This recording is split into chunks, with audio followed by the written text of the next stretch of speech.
नमस्कार प्यारे मित्रों। आज हम लोग बात करने वाले हैं चरक विमान स्थान के छठे चैप्टर का अंतिम पॉइंट पढ़ेंगे सिलेबस का। तो क्या है, तो इसमें क्या दिया है कि वातल प्रकृतिगत रोग एवं कारण एवं चिकित्सा, पित्तक प्रकृतिगत रोग के कारण और चिकित्सा, कफज प्रकृतिगत रोग के कारण और चिकित्सा के बारे में बात किया है। तो हम लोगों ने देखा था जो एकल प्रकृति होती है, प्रकृति के बारे में जस्ट अभी पढ़ के आए हैं।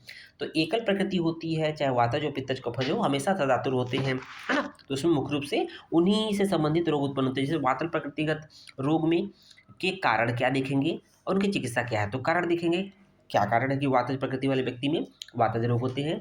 तो वातवर्धक आहार विहार मुख्य रूप से यहाँ पर सेवन होता है, इसलिए वात कुपित हो जाता है, वात कुपित होकर वातज रोग उत्पन्न करता है। चिकित्सा की बात करेंगे, अगर वातज प्रकृतिगत रोग है तो उसकी चिकित्सा क्या कर सकते हैं।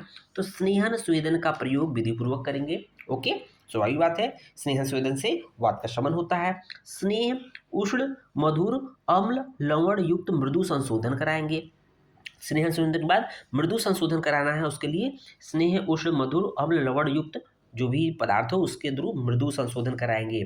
ठीक है, देखेंगे स्नेह उष्णादि का प्रयोग, आहार का प्रयोग कराना है। सुरा आसव आदि मदिरा का पान कराना है। तो क्या होता है, मदिरा पीने से शरीर का दर्द खत्म हो जाता है। वात जो पूरे दिन काम करने की वजह से शरीर में वात बढ़ता है, उसकी वजह से रुझा होती है, वेदना होती है। इसलिए अक्सर मजदूर वर्ग के लोग देखते होंगे शाम को एक पौवा जरूर ले लेते हैं। ओके, क्योंकि वात का शमन करता है।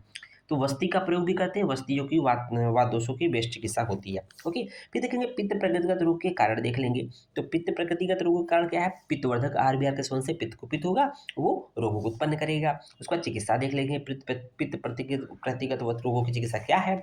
तो घृतपान कराएंगे। तो घृत जो होता है बहुत अच्छा पित्त का शामक होता है।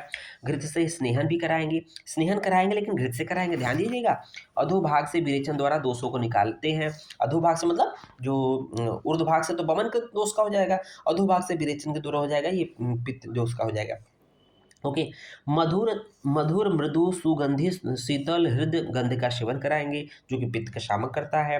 मुक्तामणि से बनी हुई माला का धारण करेंगे, क्योंकि ये शीत होती है, क्योंकि पित्त क्या होती है, उष्ण होती है। इस तरह से ये पित्त का शमन करेंगे। सौम्य भावों का सेवन, कहने का मतलब उसको बोलेंगे रोगी को बिल्कुल आपको गुस्सा नहीं करना है, बहुत प्यार से बात करना, बहुत प्यार से रहना है, बहुत प्यार से व्यवहार करना है। ओके, कफ प्रकृतिगत रोगों के कारण देख लेते हैं कि कफ वर्धक आहार विहार का सेवन करने से कब्ज हो जाती है और कफज रोग उत्पन्न होते हैं। ठीक है, चिकित्सा के देख लेते हैं क्या होगा अगर कफ कुपित हो गया, रोग उत्पन्न हो गया। तो तीक्ष्ण उष्ण संशोधन, तो ध्यान दीजिएगा, पित्तज में क्या था, जो वातज में क्या था, मृदु संशोधन था। कफ प्रकृतिगत रोगों में तीक्ष्ण संशोधन कराना है। ओके, तीक्ष्ण उष्ण संशोधन, क्योंकि कफ शीत होता है। ओके, कटु तिक्त कषाय रस वाले रुच पदार्थों का सेवन कराना है, जिससे कफ का शमन हो। पुरानी मदिरा का सेवन कराना गया है।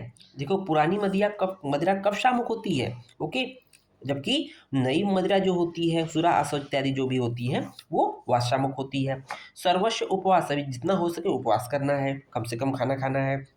सुख प्रतिषेधस्त सुखार्थमेवती, अर्थात सुख की प्राप्ति के लिए सुख का त्याग, अर्थात जिनका जो जीवन बहुत ही गद्देदार आसनों पर बीत कर बैठता है, जैसे जो सेठ महाजन लोग होते हैं, है ना, धन्ना सेठ होती हैं, तो उनको बोला जाए कि भाई आप थोड़ा सा कड़े चीज़ों में बैठिए, इस तरह के मतलब थोड़ा सा दौड़िए भागिए, थोड़ा शारीरिक श्रम करिए, है ना। उससे क्या होगा, कफ का क्षय होगा। कफ का क्षय होगा तो स्वाभाविक से कफ जो गत रोग होते हैं, कफ प्रकृतिगत रोग ऑटोमेटिक शांत हो जाएंगे। तो इस तरह से ये पार्ट कंप्लीट होता है। धन्यवाद।